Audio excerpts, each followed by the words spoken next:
Hello everyone, it's Seth, probably better known as Saffron Olive, and it's time for another Instant Deck Tech. Today we're heading to Modern to check out a deck that's pulling off one of the most exciting combos brought to us by Kaladesh.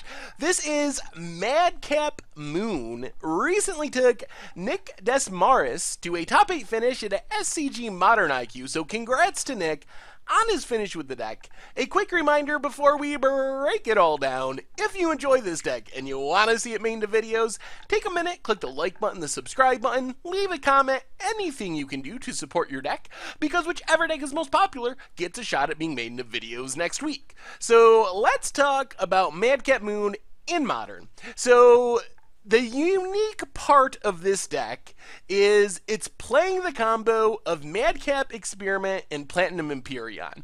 The deck as a whole isn't really that new. It's essentially a Blue Moon deck, but instead of using Stormbreath Dragon or something like that as a finisher, it's using Madcap Experiment and Platinum Emperion, and it has a couple changes to support that. So Madcap Experiment, 4 mana, you reveal cards from the top of your library until you hit an artifact, it goes on the battlefield, then you lose life equal to the number of cards you revealed, so you only have 2 Platinum Emperions, which seems risky. Madcap Experiment, you're probably going to lose like 20 life and just lose the game.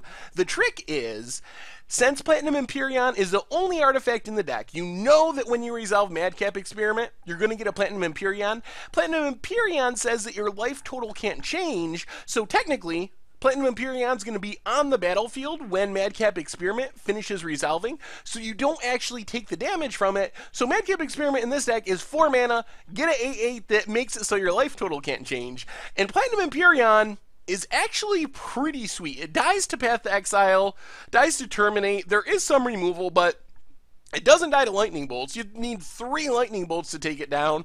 It doesn't die to dismember. It doesn't die to abrupt decay, so it dodges a lot of removal, and there's some decks that just literally aren't going to be able to beat it. They're going to just not be able to kill you because you have this 8/8, and eventually you beat them down with the 8/8 and win the game. The deck also plays some things to support or protect the Platinum Emperion once we get it. So, like I said, it's a Blue Moon deck, so one of the key cards is Blood Moon. You even get Simian Spirit Guide to get it on the battlefield a little bit quicker. Turn 3 Blood Moon is great, but turn 2 or turn 1 Blood Moon is just absolutely insane.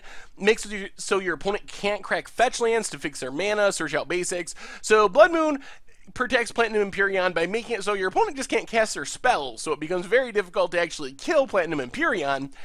The more unique aspect of the deck is Disrupting Shoal, so I imagine that one of the things the deck is afraid of is you Madcap Experiment, get Platinum Emperion, your opponent's like, okay, whatever, Path to Exile, or Terminate, one of those 1 or 2 mana removal spells that just kill it, ruins your entire plan. Disrupting Shoal, if you have it in your hand, it kind of works like a really limited Force of Will. If your opponent goes to path it, you exile a Serum Visions, and you counter the Path to Exile for free, and then once you untap, you have a ton of counters to protect your Platinum Emperion, and that's what the game becomes about. So when you, on turn 4, tap out to get your Platinum Emperion off Madcap Experiment, Disrupting Shoal gives you a way to still protect it for that one turn you need to then untap and use all your other stuff to protect it.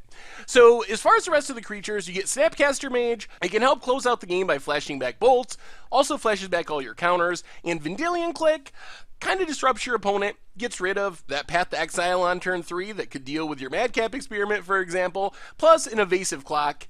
Lightning Bolt and Electrolyze are the deck's main way of winning the game. If it's not beating down with Platinum Emperion, you Bolt, Snapcaster Bolt, Electrolyze draws you a card, also keeps creatures in check. Then we have a ton of counters. So like I said, you got Disrupting Shoal for the turn you tap out for Platinum Emperion. Afterwards, you just use Remands and Mana Leaks and Spell Sneers and Cryptics with Snapcaster to flash them back to make sure your Platinum Emperion isn't going to die. And even if it takes you a really long time to win the game, you're not going to lose the game because your life total is not going to change. Serum Visions just helps you cycle through your deck, put everything together. Mana base wise, you got a whole bunch of duels, including Spire Bluff, the new red-blue fast land, fetches, Steam Vents, Sulphur Falls, even a couple Temple of Epiphanies, a lot of islands. Remember, it's a Blood Moon deck, so if you play this deck, make sure you're using your fetch lands to search out islands whenever possible, because all your non-basics are going to be mountains eventually, if things go well anyway, so you need the basic islands. In the sideboard, we get some backup win cons. If the opponent kind of sideboards out a lot of their early removal, Young Pyromancer comes in, all your spells get you tokens, you kind of go wide. Keranos and Chandra are for controlling matchups. Keranos, super hard to deal with, generates card advantage, eventually lightning bolts the opponent to death 3 at a time. Chandra, kind of the same thing, it sits on the battlefield, you plus it up, play the card if you want to. If you don't want to, you do 2 to your opponent, so there are ways to win control matchups. Then we get a bunch more removal for aggro decks. Staticaster shoots down a whole bunch of Lingering Souls tokens, kills most of Affinity, for example. Anger of the Gods, also great against aggro decks. Sudden Shock for Infect. Then some more control cards, Counterflux and Negate when Counter Wars help you force through your Madcap Experiment. And if you're worried about your Madcap Experiment getting countered, Dispel is probably the best card in all of Modern, because it says counter target counter spell essentially for only 1 blue mana. And then just a Vandal Blast to fight against Affinity. And that is Madcap Moon for Modern, and that's been our instant deck tech for today. So thank you very much for watching. I hope you enjoyed the video, and I will talk to you soon.